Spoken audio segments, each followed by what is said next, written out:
Coach Pearl, thank you so much for joining us, man. How you doing today? It's great to be with you. It's March, right? It's March Madness. It's here. So we're doing great. Great to be with you. Coach, you had a take, and I'm a Bruce Pearl guy, but this Miami of Ohio take, if they're undefeated in the conference, that they don't make the tournament, my eyes fell out of my head when I saw that take. And it takes a lot for me to start doing research. I'm not somebody who likes to do research. I'm a field guy. But you go to this MAC team, and you were in this.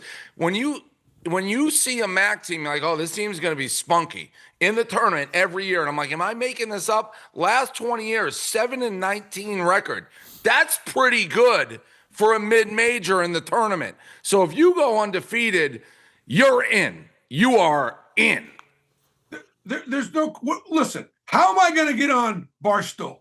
The only way I'm going to get on Barstool, because you guys don't call me all year long, like I'm not calling college basketball for Turner Sports or for CBS. I can't get on Barstool. Dave, you and I go way back. So what do I got to do? I got to say something that's going to piss you off, piss you up, and go, you know what? We're going to call Pearl. I thought he was one of us, but I guess he's not. He forgets where he came from. Dave, my point was this. Are we going to select the 37 at large, because 31 are automatic.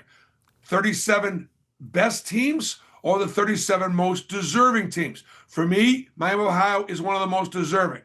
If they were a one loss, I would still put them in. But my point was the metrics and the way they determine the tournament, it's not set up for them. But I've said that if I was on a committee and they had one, maybe even two, you've got the human element that allows you to do it. But the math all by itself, it doesn't work for them. So I think they're probably, I would say, deserving even best. And I'm not a math guy, but if you give me an undefeated team in that conference, my guess, if you put them in one of these big boy conferences, especially you look some of the down, the Big East or some of these others, they're going to be in the top half of that conference. I would. No way. No way. Yes way. No way. No way. And you're a way better gambler than me. There's no chance. They're not built for the grind of a Big Ten or even a Big East. In the Big East Conference this year, they'd finish in the lower half. They may not finish last, but I'll tell you what, I'm not so sure. I'm not so sure. You think they could be a last place Big East team? Well, who's the last place team? It would be DePaul. It'd be Marquette. I don't know. Now, I think over a long – now, can you have one shining moment? Can you be 9-17 the first round of the NCAA tournament, have that one shining moment and pull off the upset? Sure. But conference play is a grind. Look, I agree. They should be in the field with a loss. They've had an amazing, amazing run. But whatever I'll do, here's what I'll do. You and I will make a bet on if they're in, we'll make a bet on their first round game, okay? Well, yeah, and they'll be one of those teams, though, that no one's sleeping on because of that record. So their chance to pull an upset will be harder because they have that big now zero. Now you're backing I'm off. not backing up. He's backing down. You want to go to the gambling, they should be in. He's backing down. By the way, good timing because the number one story right now in college basketball is Chad Baker-Mazara, who played for you. I'm not quite sure what happened yesterday. He took a hard foul, from what I understand. Next thing you know, he's sitting in the front row eating popcorn next to a girl, and then he's off the team. So you coach this guy. What is going on there? You know, my grandfather always told me, if you don't have something good to say about somebody, don't say anything at all. But I've got something good to say about Chad Baker-Mazara. He helped us get to the Final Four. We won a league championship with him on a good day. Last year in the NBA draft, on his good day, he would have been about the 20th best player taken in the NBA draft last year on a good day. But we all know that Chad has bad days. So an incredibly talented kid with a real gift. You know, Dave, you've been around this long enough to know when somebody has it and somebody doesn't.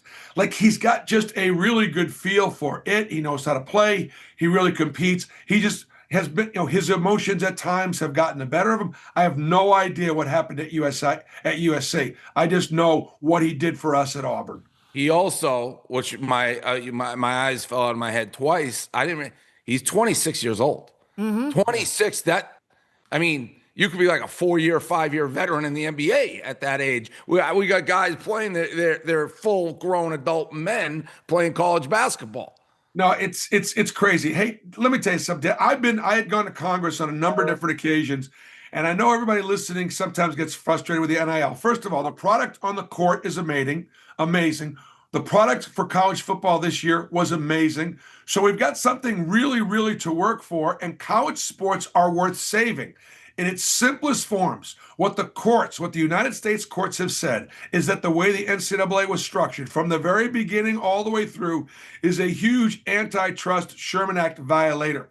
In other words, the universities making decisions that would affect student athletes and others, you can't make your own rules unless two things happen. One, will Congress give the NCAA or the conferences in college athletics some limited antitrust protection to basically operate the way we were, except do a way better job for the student athletes because we were ignorant and arrogant and foolish. And the lawyers for the NCAA 20 years ago all ought to be brought in a room and scolded for not recognizing what we had. Either Congress acts or Congress tell us you won't do it. Democrats and Republicans tell us now you can't get this thing figured out. It's a political season. You're not going to do it. And then, David, there needs to be a complete restructuring. College football needs to be college football. College basketball needs to be college basketball.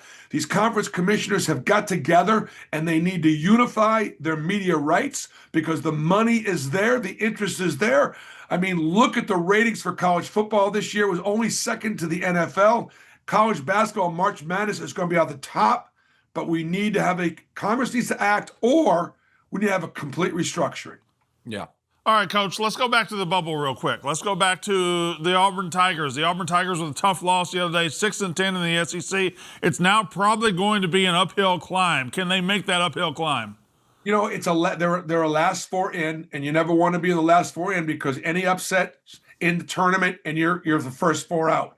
So they got LSU tomorrow. They've got to beat LSU. The last regular season game is at Alabama, and that's going to be hard. Now we did win there last year, but Alabama's playing really well. They're a team right now that, as you're looking for who might be a Sweet 16 team that could slip into the Elite Eight, the way Alabama's playing.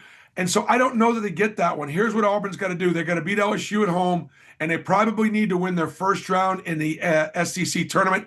They've got 5 quad one wins. They've got the best win in college basketball on the road at Florida as far as that margin. It's either the best or one of the best. So they got a little bit more work to do. And then you're going to throw on your Ohio shirt and you're going to be rooting for them in the tournament. And I'd love to be behind closed doors if you have to cast a vote and it's Auburn or a one-loss Ohio team from the tournament and see which way this vote goes, because I got a feeling I know which way it's going. Mm-hmm. But there's no love of my son. I mean, you know, there's no nepotism involved here. All right. I'm not. No, Brandon, I'm not in you the said room. it. There's no nepotism. David, someday you'll give it to your son. Someday you'll give it to your son. Yeah. And who should we be watching for the tournament? Florida has turned it on lately, playing great basketball. I'm obviously a Michigan guy, so I'm locked in on them. What's a team maybe that, you know, not everybody's looking at? We got Rigo Bosco. I know him. He's notorious. We ask him who you like. He gives us 1, 2, 3, 4 in the country. Who's right. Somebody maybe off the radar? All right, but you know, first of all, it's Arizona, Michigan, Duke, Florida 4, UConn 5, Houston. I think a team, answering your question now, I think right now Michigan State's playing pretty well. And I know it's hard, like it's just that they're not on anybody's radar to maybe make the Final Four, because I think those other teams are also strong. You know, Purdue has dropped off a little bit. Illinois has dropped off a little bit. I think, because again, you're talking about getting fun. I think teams that could get hot, Alabama, Michigan State are two teams right now that I don't think people have in the Final Four that potentially could get there. And I'm not rooting for Alabama to get there. No, I don't think. Let's be clear on that. Mm-hmm. Yeah, we've heard your feelings. Like I'm actually trying to put the ziggy on Alabama by including them in a team that can make a run. Right. So when they don't, people will be pissed off at Nate Oates. So let's establish you've got no nepotism and no bias against Alabama, correct? Yeah. Correct. Okay. All right. I can see it. I can see you're right down the middle on this thing. We appreciate you coming on, Coach. We need you for March. It's the best time for college basketball fans. So maybe we'll get you on again. But this is Miami, Ohio. That like you if you were baiting us, you did a great job. I was in the middle of something. I almost fell off my chair. Got to do something to get on the Barstool, brother.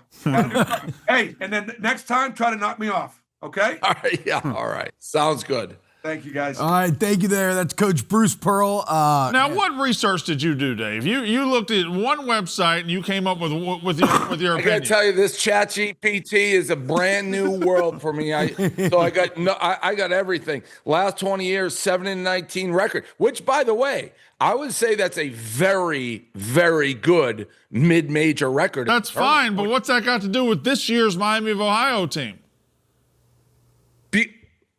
Are you serious? I am serious. You're talking about. No. I know they're 29-0. They've got because you can look at how a conference traditionally is, and they're pretty good in the tournament. If this was a league that hadn't had a win or one win in 20 years, you'd be like, well, this is a soft tournament. Sure. This is a tournament 7-19, and that is good. They're getting wins in the tournament. And then according to ChatGPT, the MAC is actually one of the best 13, 14 seed upsets conferences historically. Ohio, I mean, they 2010, 2012, 2018, 2019, 2021, they won a tournament game. You don't think that carries weight when you see an undefeated team in the conference? They say this is a conference that can compete. You don't think that's related? So, what am I doing? So the last win was 5 years ago. Now let's talk about this team. Let's talk about this team though, because I side with you a little bit. I think 29-0. I mean, what are we doing? We're going to talk about keeping a 29-0 team out, but I see where they're coming from. 321st strength of schedule. They have 0 quad 1 wins. They have 1 quad 2 win, I think. Like, they don't have anything. I mean, it's tough. They really haven't gone out, but that's my point. The conference, that you're not talking about a total weakling conference. You're talking, the MAC is a sparky, tough, always conference. So to go undefeated in that conference, you have to be very good. That's my point. This isn't what? What? Me? What? I was going to say, eight teams since 1985 have been 29-0, so it's not easy to go 29-0. No, we didn't think it was. What did those teams do in the tournament meet? I don't have a stat. So you're talking what? That St. Joe's team that made what, Sweet 16? You're talking 8-10. They made a good run. Didn't Wichita State maybe? They ran into Kentucky. But those are all great teams. Yes. Those all ended up being like, we can play with anybody. If you're undefeated in a conference in basketball like that, you elevate to, you have something special going on your team, and you 100% deserve the chance. Now, it is a conference that traditionally can play with anybody. I disagree with Coach Bruce Pearl that they'd be the last place team in the Big East. That's crazy. No, they wouldn't. Yeah, I don't think they'd be the last team in the Big East either. I just think it's a fascinating thing. To me, the bubble's weak. To me, like, you're talking about a team like Auburn, who's 6-10 in the SEC, and they're right there. Like, if Auburn's right there and they're 6-10 in the SEC, let's give the 29-0 team a chance. That's what 100%. A 15-14 team, regardless of who they've beat, being on the fringe of the bubble is one of the most ludicrous things that we've ever seen. Like, that just can't be happening. No, and they've been on the bubble for what, a month, and they're still losing. They haven't done anything. They're losing to Ole Miss at home. They're losing to Mississippi State on the road. Like, this isn't a team that looks like they want it or deserve to be in it. So I have no problem throwing Auburn out. It's just all off of brand name and what they've done under Bruce Pearl. If this was like, no offense, if this was Mississippi State in this situation with the same exact schedule, resume, et cetera, it's no question. They're way out. Yeah, in the tournament, if you're going to put this team in over Miami of Ohio, get out of the tournament, because I'll tell you what, I honestly would expect Miami of Ohio to do a better run than this type of team in the tournament. They're not going to make a run. And by the way, I don't think they should be in the playing games in Ohio, in Dayton, Ohio. I don't recognize those as real tournament games. All right. If you want to let these guys, the Auburns of the world, play in those games, I have no problem with it. But I don't like the small guys getting relegated. Put them in and let them play a real team. All right, see Miami of Ohio for me right now. Where are you putting them? They're probably like 13, 12 or 13. So ChatGPT said. Do you understand why 7-19 matters now for this year's team? No, it doesn't matter at all. The conference record.